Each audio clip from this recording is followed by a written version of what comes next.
반 시간의 고요함 후에라는 제목으로 잠시 오늘 본문의 말씀에 은혜 나누고자 합니다.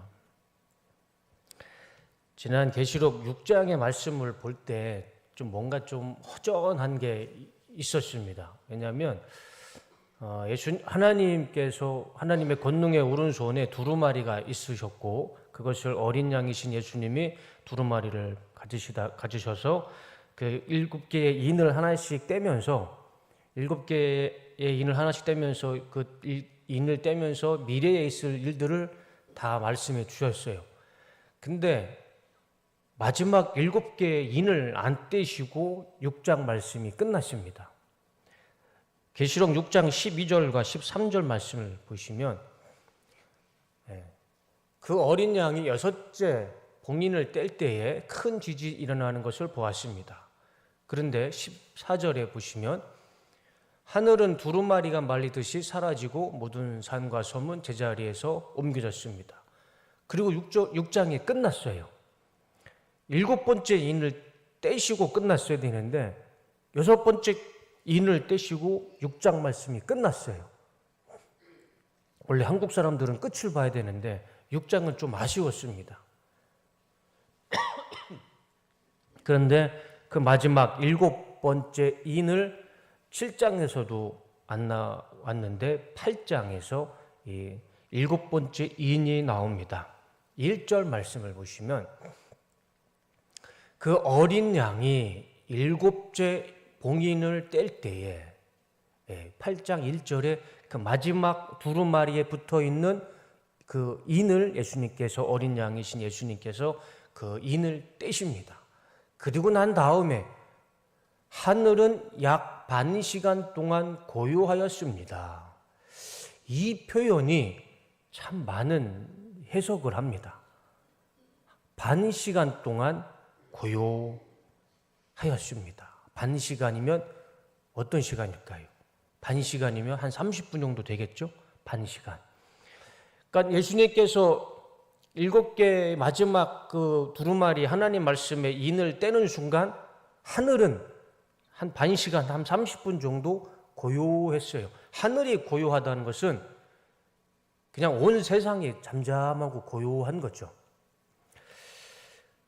이 반 시간이라는 해석이 참 분분합니다. 도대체 이 30분, 이 반 시간이라는 의미가 뭘까? 제가 이렇다 저렇다 결론을 내릴 수가 없어서 우리 성도님들과 같이 이것을 생각해 보려고 여러 가지 설이 있는데 5가지만 제가 준비해 봤습니다. 한번 보여주세요. 반 시간쯤 고요하더니 8장 1절 말씀에 첫 번째는 평안과 안식을 의미한다. 두 번째, 안식일의 휴식을 의미한다. 세 번째, 하나님의 백성의 찬양을 듣기 위한 침묵을 의미한다. 네 번째, 핍박을 당하는 하나님의 백성들의 기도와 절규를 듣기 위한 침묵을 의미한다. 다섯 번째, 7 나팔의 진노가 임하기 이전에 긴장감과 경외심을 나타내기 위한 침묵을 의미한다. 자, 1번부터 5번 어떤 게 맞을까요?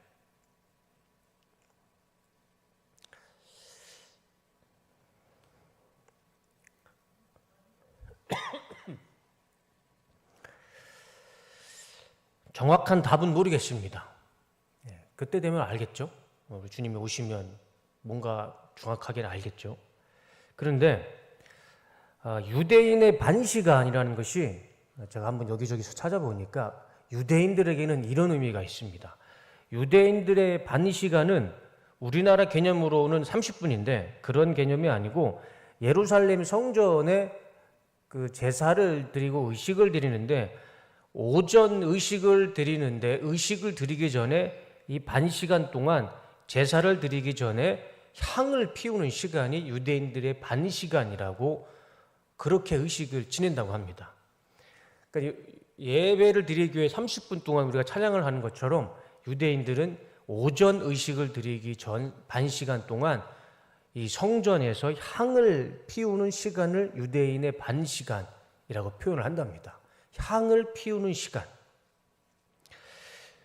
그리고 이 고요하다라는 단어가 헬라어로 보면 에게네토 시게라는 단어인데, 에게네토는 무엇이 생기다라는 의미이고, 이 시게라는 단어가 침묵입니다. 그러니까 침묵이 생기다라는 단어의 의미예요.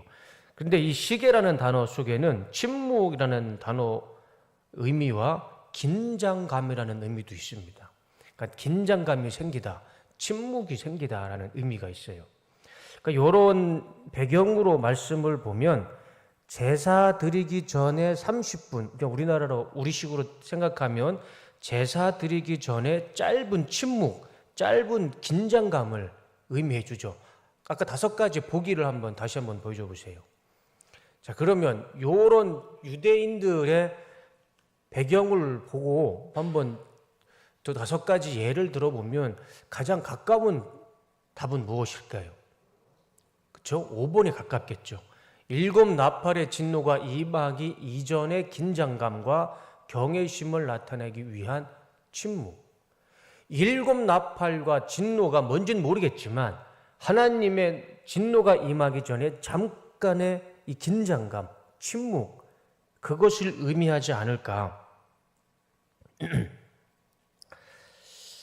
정확한 의미는 모르겠지만 우리가 어느 정도 이럴 것이다 라는 생각은 유추해 볼 수 있을 것 같습니다. 이 반시간, 이 의미를 우리가 이렇게 생각해 보면 대략 이 말씀, 이 사도 요한이 그때 환상으로 본 거 좀 맞지 않을까 그런 생각을 합니다. 그래서 2절 말씀을 보시면 그 어린 양이 7째 봉인을 뗄 때에, 예수님이 7째 봉인을 뗄 때에 하늘은 약 반 시간 동안 고요했습니다. 하늘이 아니라 이 지구상에 아주 그냥 천지 만물이 고요한 거예요. 그리고 나는 하나님 앞에 서 있는 7 천사를 보았습니다. 그들은 나팔을 하나씩 받아 가지고 있었습니다. 그 침묵하기 전에 7 천사가 나팔을 하나씩 하나님으로부터 나팔을 받고 있는 모습을 보게 됩니다. 저 7 천사가 우리 개역개정, 우리가 보는 개역개정에는 많이 안 나오죠. 가브리엘, 미카엘 그 정도로 나오는데 천주교 신자들이 보는 성경에는 7 천사가 다 나온답니다. 우리엘, 라파엘, 라구엘, 미카엘, 사라카엘, 가브리엘, 레미엘, 이렇게 천사들의 이름이 나온답니다. 소리엘은 아니죠. 소리엘은 CCM 가수들의 이름이고, 이 7명의 천사장 이름이 나오죠. 이 7명의 천사장들이 하나님으로부터 이 나팔을 받게 됩니다.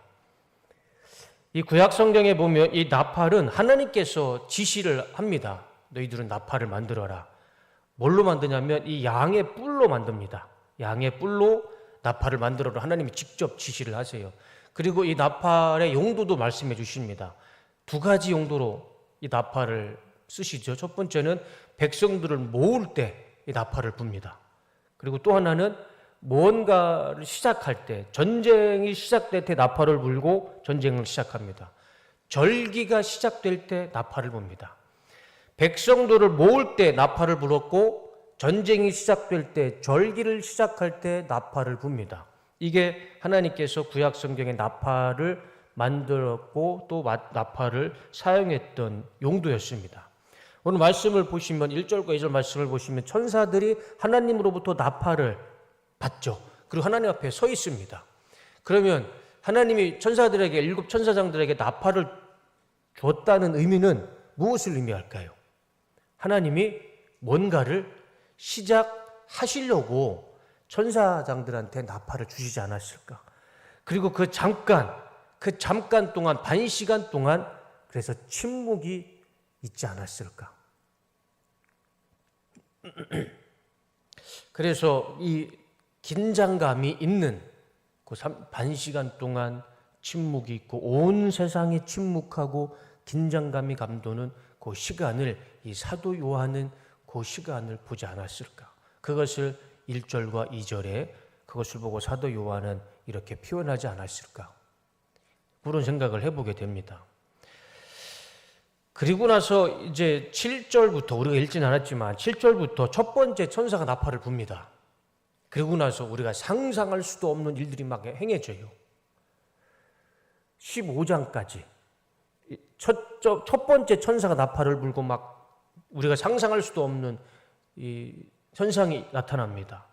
그래서 7번째 천사가 나팔을 불면서 거기 안에는 막 666도 짐승의 숫자도 나타나고 아마겟돈 전쟁도 일어나고 막 우리가 그 근본주의 세대주의 종말론 신학자들이 얘기하는 그 모든 내용들이 7 천사들이 나팔을 불면서 다 나타납니다.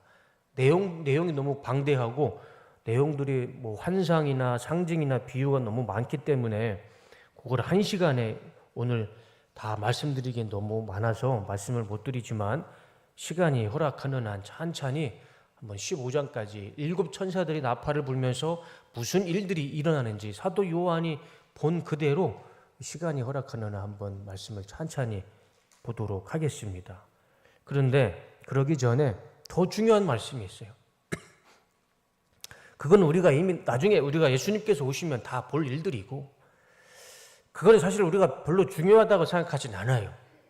어차피 우리가 나중에 예수님께서 이 땅에 하늘문을 여시고 오시면 우리가 다 볼 일들이고 우리가 정말 주목해야 할 것은 이 땅에서 우리가 주님 오시기 전에 우리가 해야 할 말씀이 있어요. 우리가 지켜야 할 말씀이 있습니다. 7 천사들의 심판의 나팔을 불기 전에 또 한 명의 천사가 또 다른 일을 합니다. 그 천사는 나팔을 불지 않아요. 그게 우리가 읽었던 3절과 5절의 말씀입니다. 한번 말씀 보여줘 보세요. 다 같이 한번 읽어보겠습니다. 자, 시작.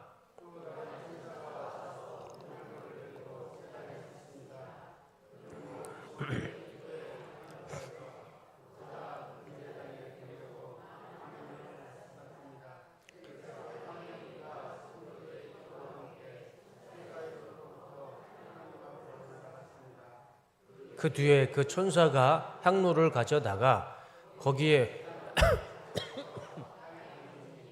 천둥과 요란한 소리와 번개와 지진이 일어났습니다. 저 말씀이요, 딱 샌드위치처럼 딱 중간에 껴 있어요. 저 다음 말씀 이제 6절 이후로 7절부터 첫 번째 천사가 말씀해 주세요. 첫 나팔을 불고 이제 하나님의 심판이 나오는데 딱 저 말씀이 중간에 딱 샌드위치처럼 저 말씀이 끼어져 있습니다. 그런데 저 말씀 속에 뭐가 있냐면 한 명의 천사가 갑자기 나타나서 금 향로를 들고 나타납니다. 그리고 하나님 앞에 있는 금 제단 위에 금 향로를 올려놓고 하나님 앞에 그 향을 올려드리죠. 그런데 그 금 향로에 무엇과 같이 하나님 앞에 향을 올려드립니까? 성도의 기도. 성도의 기도가 그 금 향로에 담겨져서 하나님 앞에 올려드려요. 그리고 난 다음에 첫 번째 천사가 나팔을 불고 심판이 시작이 됩니다. 그게 딱 그 중간에 끼어 있어요. 우리가 이 말씀을 좀 더 하나님의 심판보다는 이미 하나님의 심판이야 이미 계획된 일이고 우리가 주목해야 할 말씀은 바로 이 금향로에 담겨져 있는 성도의 기도. 천사가 금향로에 담아서 하나님 앞에 올려드리는 이 성도의 기도. 우리가 이 말씀을 좀 주목해 봤으면 좋겠습니다. 이 말씀 어디서 한번 들어보지 않으셨나요? 한번 들어보지 않으셨습니까? 그죠? 요한계시록 5장 8절에 제가 3주 전인가요? 4주 전에 이 말씀 가지고 설교를 했습니다. 다 같이 읽어보겠습니다. 시작. 그 두루마리를 취하심에 내 생물과 24 장로들이 그 어린 양 앞에 엎드려 각각 검은고와 향이 가득한 금 대접을 가졌으니 이 향은 성도의 기도드리라. 5장에도요 한 번 더 말씀하셨어요. 요한은 2번을 봤어요. 성도의 기도는 하나님 앞에 향기입니다. 향기. 2번이나 말씀하세요. 왜 안 믿으시는 눈빛으로. 오늘 말씀을 통해서 우리는 분명한 사실을 2가지 알 수 있죠. 성도의 기도는 하나님 앞에 향기가 됩니다. 우리가 드리는 기도는요, 그냥 아무것도 아닌 것 같지만 그 기도를 받으시는 하나님께는요, 향기가 됩니다. 그리고 성도의 기도는 하나님 앞에 향기가 되어서 반드시 하나님 앞에 올려집니다. 4절 말씀해 보니까요, 천사가요, 그것을 향기로 향로에 담아서 하나님의 금제단 앞에 올려드려요. 요한은 그거를 봅니다. 2번이나 봐요. 설마 요한이 거짓말을 하겠습니까? 설마 요한이 이거를 거짓말로 썼겠습니까? 요한은 2번이나 보고 말씀에 기록합니다. 성도들의 기도는요, 하나님 앞에 향기고요, 그 향기는 하나님이 반드시 향기로 받으신다는 것입니다. 천사를 통해서도 그 기도를 향기로 받으신다는 것입니다. 하나님, 그래서 그런지 하나님께서 성경 속에 이 기도에 관한 구절은요, 참 많이 말씀하셨어요. 구원에 관한 구절보다 기도에 관한 구절이 훨씬 많아요. 에레미야 29장 12절 말씀을 보시면, 너희는 내게 부르짖으며 와서 내게 기도하면 내가 너희를 들을 것이요. 하나님께서 기도하는 자에게 약속해 주십니다. 기도해라. 부르짖어 봐라. 내가 너의 기도를 듣는가 안 듣는가. 기도해 주신다고 말씀해 주세요. 왜 하나님께서 우리의 기도를 들으실까? 하나님 앞에 향기가 되니까. 예레미야 33장 3절, 너는 내게 부르짖으라. 내가 내게 응답하겠고 내가 알지 못하는 크고 비밀한 일을 내게 보이리라. 너는 내게 부르짖으라. 부르짖으라가 무슨 의미일까요? 기도잖아요. 기도해라. 그 기도가 무엇입니까? 하나님 앞에 향기잖아요. 향기. 향기는 반드시 천사를 통해서도 하나님 앞에 올려집니다. 하나님이 그 향기를 흠양하시고 들으시고 하나님께서 응답해 주신다 말씀하시죠. 역대하 7장 14절 다 같이 읽어보겠습니다. 시작.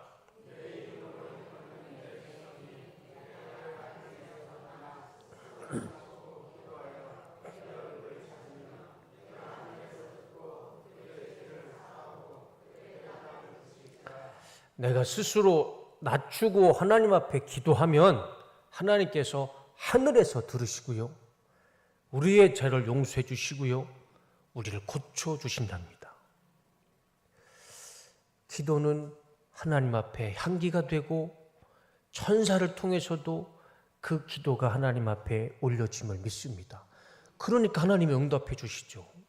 기도가 그냥 우리 사람의 언어라면 그냥 허공에 사라지겠죠. 그러나 기도는 절대 사람의 언어도 아니고 소리도 아닙니다. 하나님 앞에 향기가 돼서 금향로에 담겨져서 하나님 제단 위에 올려지는 하나님의 향기가 되는 것이죠. 마태복음 21장 22절에 그것이 맞다고요. 예수님이 아주 그냥 도장을 찍어주세요. 저건 예수님의 말씀이잖아요. 너희가 기도할 때에 무엇이든지 믿고 구하는 것은 다 받으리라. 예수님께서요, 저렇게 말씀해 주셨어요. 기도해라. 기도하면 무엇이든지 믿고 기도하면 다 받은 것으로 믿어라.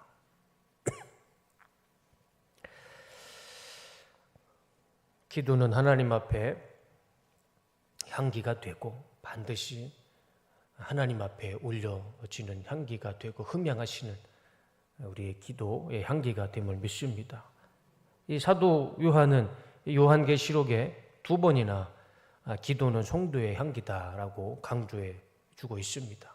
우리는 그 말씀을 믿고 우리 하나님 앞에 더 많이 기도하는 우리 성도님들의 삶이 되시기를 주님의 이름으로 축원합니다. 제가 어제 화요 어머니 기도회 때도 이런 말씀을 드렸어요. 에레미야, 아까 우리가 봤죠? 33장 3절에 에레미야가 감옥에 갇혔어요. 감옥에 갇혔을 때 하나님께서 부르짖어라. 내가 너에게 응답하겠고 크고 비밀한 것을 알려주겠다. 감옥에 있으면서도 하나님은 에레미야에게 기도하라고 말씀하셨습니다. 그 말씀을 전하면서 제가 이런 말씀을 드렸어요. 배는 돛대가 있죠. 근데 그 돛대가 굉장히 큽니다. 굉장히 큰데 그 배에 돛대가 크고 무겁다고 해서 그 돛대를 잘라버리면 그 배는 앞으로 나갈 수가 없죠. 배를 그 큰 바다를 건널 수가 없어요. 자동차에는 엔진이 제일 무겁잖아요. 근데 그 자동차의 엔진이 무겁다고 그 엔진을 떼버리면 그 차는 앞으로 갈 수가 없어요. 그냥 고철덩어리입니다. 비행기에 보면은 날개가 제일 길고 제일 큽니다. 그런데 비행기의 날개가 거추장스럽다고 크다고 그냥 두 개 날개 잘라버리면 비행기는 날 수가 없어요. 그거 못 땄습니까? 날개가 없는 비행기를. 옛날에 저희 집에 옛날에는 그 집마다 큰 시계가 있잖아요. 벽걸이 시계. 그러면 추가 왔다 갔다 하면서 밤만 되면 되게 시끄럽잖아요. 그래서 저는 엄마한테 그랬어요. 제발 저 추 좀 떼달라고. 너무 시끄러우니까. 그런데 그 추가 시끄럽다고 그 추를 떼버리면 시계가 안 가잖아요. 배에는 돛대가 있어야 되고 자동차에는 엔진이 있어야 되고 비행기에는 날개가 있어야 되고 시계에는 추가 있어야 됩니다. 성도에게 돛대가 되고 엔진이 되고 날개가 되고 추가 되는 것은 바로 기도가 그 역할을 하는 것 같습니다. 무겁죠. 힘듭니다. 그렇지만 성도는 기도 때문에 힘과 능력과 권세가 생기는 것이고 믿음이 생겨서 앞으로 나아갈 수 있고 기도 때문에 승리할 수 있는 삶을 살아갈 수 있는 것이고 기도 때문에 날아갈 수도 있는 것이고 치유될 수도 있는 것이고 하나님 앞에 향기로운 삶을 살 수 있는 것이고 기도가 없으면 어떻게 그런 삶을 살 수가 있겠습니까? 비록 기도하는 것이 정말 쉽진 않지만 기도를 통해서 우리는 하나님 앞에 승리하는 삶을 향기로운 삶을 살아갈 수 있는 것이라 믿습니다. 기도가 참 쉽진 않죠. 기도가 쉽다라고 말하는 사람은 기도를 안 하는 사람은 그렇게 말할 수 있을 겁니다. 기도하기 참 어렵습니다. 기도하기 참 어렵죠.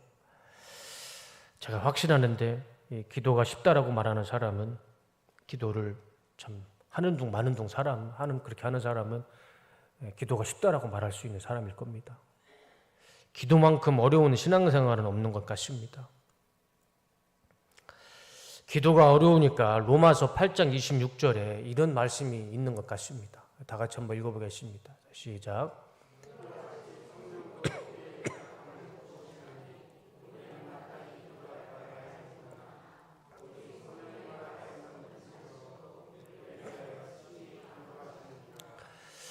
기도가 어려우니까 우리가 연약해서 우리 스스로 기도하기 힘드니까 누가 도와주시냐면 성령께서요. 말할 수 없는 탄식으로 우리를 위해서 대신 기도해 주신답니다. 만약에 기도가 쉬운 일이라면 뭐하러 성령께서 우리를 대신해서 말할 수 없는 탄식으로 기도하시겠습니까? 하나님도 아실 겁니다. 우리가 기도하는 것이 얼마나 힘든다는 것을 아실 거예요. 그러니까 성령께서 우리를 대신해서 말할 수 없는 탄식으로 대신 기도해 주신다. 이렇게 말씀해 주시는 것이죠. 마가복음 14장 38절도요. 예수님께서 이렇게 말씀하십니다. 읽어보겠습니다. 시작.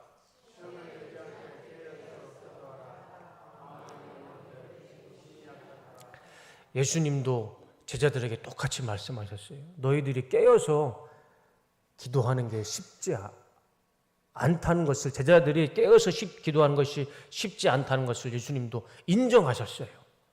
너희들이 기도하는 것은 마음은 원하는데 육신이 약해서 깨어서 기도 못하는구나.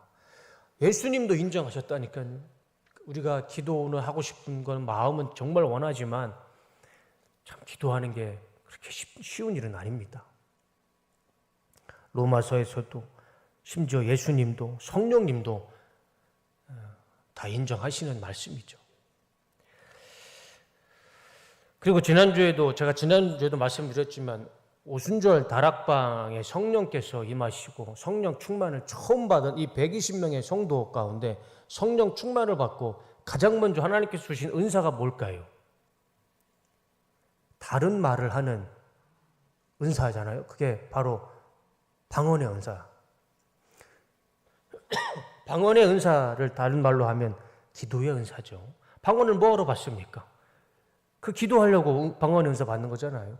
결국에는 120명의 성도가 성령 충만을 처음으로 받고 하나님께서 성도들에게 처음으로 주신 성령 충만과 성령의 9가지 은사 중에 처음으로 준 은사가요, 방언의 은사, 기도의 은사였어요. 왜 성도들에게 처음으로 주신 은사가 방언의 은사, 기도의 은사였을까요? 기도가 쉬운 거였으면 굳이 하나님이 기도의 은사, 방언의 은사를 처음으로 주셨을까? 반대로 생각하면 이 기도가 쉽지 않기 때문에, 그리고 반대로 기도가 중요하기 때문에 하나님은 성령의 은사를 주시면서 처음으로 방언의 은사, 기도의 은사를 주시지 않았나, 그렇게 생각할 수 있을 것 같습니다. 기도가 어렵지만 그래도 성도가 기도할 때 하나님은 그것을 다 기억하시고 금향로에 향으로 담으셨다가 그것을 흠양하시고 영광을 받으시고 그 기도를 하나님께서 다 듣고 흠양하시고 때에 맞게, 하나님의 시간에 맞게, 하나님의 방법으로 응답해 주실 줄로 믿습니다.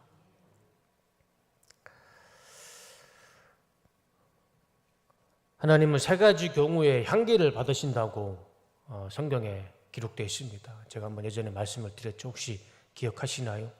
하나님께서 3가지 경우에 향기를 받으신다. 첫 번째는 예배, 두 번째는 헌금, 세 번째는 4가지죠. 향기, 헌금, 성도, 그리고 기도. 다시 한번 복습을 해보면 창세기 8장 21절 말씀을 보시면, 노아가 여호와께 제단을 쌓고 모든 정결한 짐승과 모든 정결한 새 중에서 제물을 취하여 번제로 제단을 드렸더니 여호와께서 그 향기를 받으시고 그 중심에 이르시되 내가 다시는 사람으로 말미암아 땅을 저주하지 아니하리니. 하나님 앞에 제단을 쌓고 예배를, 제단으로 번제를 드렸을 때 향기로 주님께서 그 제단에 있는 제사를 받으셨습니다. 저 제사, 제물과 제단과 번제는 지금의 예배죠. 예배. 네, 말씀드려 주세요. 지금 우리는 인생 가운데 가장 향기로운 시간을 하나님 앞에 드리고 있습니다. 예배를 통해서 하나님은 향기를 받으십니다. 그래서 우리가 예배에 나오는 것이 참 쉽진 않지만 우리가 부지런히 모이기에 힘쓸 때, 이 예배에 모이기에 힘쓸 때 하나님은 우리 예배를 통해서 하나님께서 기쁘게 여기시는 이 예배의 향기를 우리를 통해서 영광 받으시는 줄로 믿습니다. 지난주에 우리가 말씀을 보았듯이 모이기에 힘쓸 때 그곳에 성령께서 역사하시고, 우리가 모이기에 힘쓸 때 하나님께서 기뻐하시는 이 예배의 향기를 하나님께서 취하시고 흠령하시고 영광 받아주실 줄로 믿습니다. 그래서 우리 뚝섬교회는 우리 성도님들이 모일 때마다 성령께서 역사하시고 모일 때마다 하나님이 기뻐하시는 이 예배의 향기로운 제사가 되실 줄로 믿습니다. 고린도후서 2장 15절 다 같이 읽어보겠습니다. 시작. 우리는 구원받은 자들에게나 망하는 자들에게나 하나님 앞에서 그리스도의 향기니. 하나님 앞에 향기는요, 우리 자신이 향기입니다. 그리스도의 향기. 우리 옆에 계시는 권사님, 장로님, 집사님이 향기입니다. 하나님 앞에 향기. 옆 사람 한번 보시겠어요? 꼭 이럴 때 부부끼리는 안 보시더라고요. 꼭 그럴 때.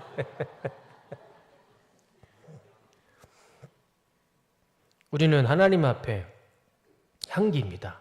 다시 한번 15절 말씀을 다시 한번 보셔보세요. 첫 번째, 구원받은 자들에게나 망하는 자들에게나 하나님 앞에서, 모든 사람들이에요. 구원받는 사람에게나 망하는 자들에게나 모든 사람들에게 우리는 그리스도의 향기가 돼야 됩니다. 그래서 우리 뚝섬교회는 성수동의 가장 큰 향기가 향수가 돼야 할 것입니다. 가장 큰 향수. 요즘에 샤넬 넘버 5보다 더 비싼 향수가 나왔다고 합니다. 뭔지 모르시죠? DS 넘버 56이라는 향수가 나왔답니다. DS 넘버 56이 뭔지 모르시죠? DS 뚝섬 넘버 56은 뭔지 모르시죠? 우리 교회 번지가 56입니다. 성수일로 6길 56번지. 우리 뚝섬 교회가 이 성수동에 가장 하나님 앞에 그리스도의 향기로 귀하게 쓰시는 줄로 믿습니다. 빌립보서 4장 18절 다 같이 읽어보겠습니다. 시작.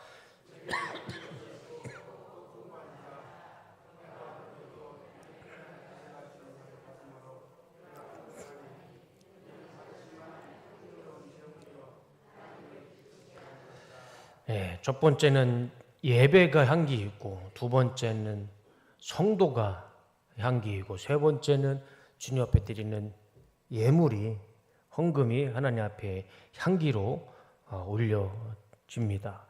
지난주 월요일 날 한수지방회가 있어서, 내려주세요. 이제 한수지방에 참석을 했습니다. 그래서 베데스다 그 화재로 전소된 그 베데스다 전달했던 지원금을 재정보고하는 그런 시간을 가졌습니다. 재정보고를 하는데 동서울교회 윤요원 목사님 교회와 저희 뚝섬교회가 제일 많이 헌금을 했어요. 우리 한 15개 되는 우리 지방의 교회에서. 근데 동서울교회 윤요원교회 목사님은 회장님 교회니까 제일 많이 낼 수는 있는데, 우리 뚝섬교회는 제가 막내입니다. 군대로 치면 2등병이에요. 윤요원 목사님이 1등으로 낸 거는 이해는 되는데 2등병인 우리 뚝섬교회에서 똑같이 냈다는 것에 대해서 제가 좀 감사했습니다. 우리 성도님들의 참 되게 감사했고, 더 감사했던 것은 우리 지방회에서 모은 우리 헌금보다 우리 뚝섬교회 성도님들이 개인적으로 헌금한 게 또 있잖아요. 그게 더 많았어요. 그거를 이제 윤요원 목사님이 그 자리에서 우리 지방의 헌금과 뚝섬교회에서 모금한 금액을 목사님들한테 얘기를 해야 되니까. 근데 그 금액이 우리 뚝섬교회 성도님들이 헌금한 금액이 더 많은 것을 이렇게 말씀을 하시는데, 제가 갑자기 막 가슴속에 막 뿌듯함이 이게 도대체 무슨 감정인지 모르겠지만 우리 성도님들이 굉장히 자랑스럽고, 그날 굉장히 제 어깨가 많이 올라가 있었습니다. 굉장히 너무 감사했습니다. 15개 정도 되는 지방에 모인 금액보다 우리 성도님들이 모은 금액이 더 많은 거에 대해서 제가 굉장히 감사했어요. 하나님께서 기쁘게 받으시고 우리 뚝섬교회를 축복해 주실 줄로 믿습니다. 그리고 이번 베데스다 교회 재건을 하는데 우리 지방에, 다른 교회는, 다른 지방에는 모르겠고 우리 지방회에서 가장 많이 헌금한 교회가요, 개인적으로 가장 많이 헌금한 분이 우리 뚝섬교회에 계십니다. 우리 교회에 계시더라고요. 제가 말씀은 못 드리겠는데 우리 뚝섬교회 권사님이 제일 많이 하셨어요.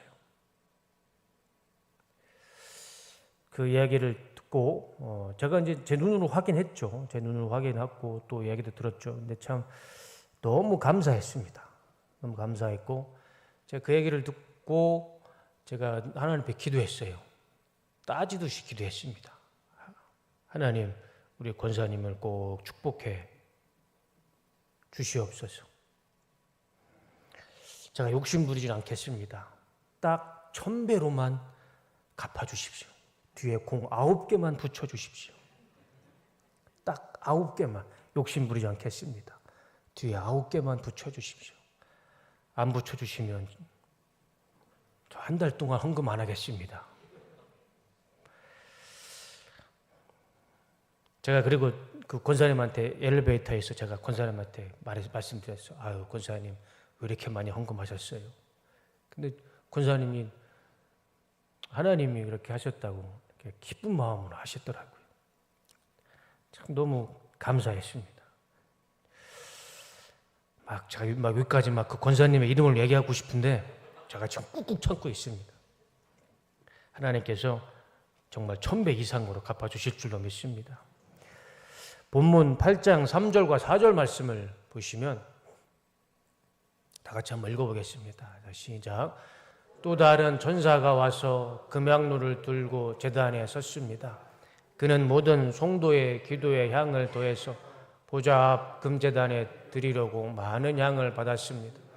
그래서 향의 연기가 성도들의 기도와 함께 천사의 손으로부터 하나님 앞으로 올라갔습니다.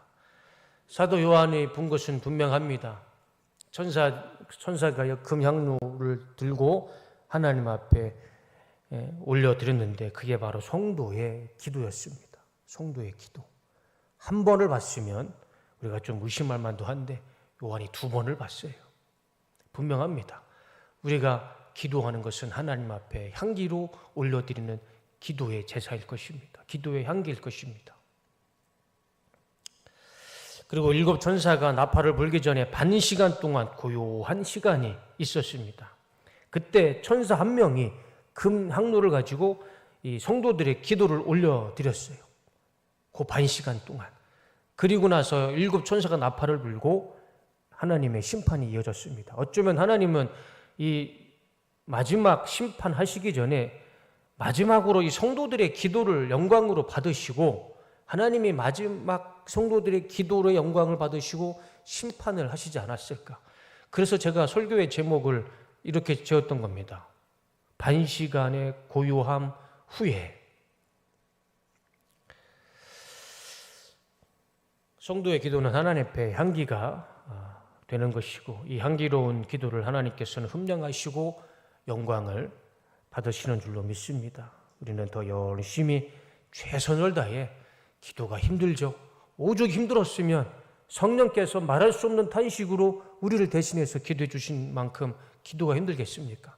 이 힘든 기도를 그래도 힘들지만 그래도 그럼에도 불구하고 하나님이 기뻐하시는 이 향기로운 기도를 우리가 최선을 다해 기도할 때 하나님께서 우리의 기도를 받으시고 하나님의 때에 맞게 우리의 기도를 응답하시고 축복해 주실 줄로 믿습니다. 그래서 기도에 응답 받으시는 우리 뚝성교회 모든 성도님들이 다 되시기를 주님의 이름으로 축원하고 축복합니다.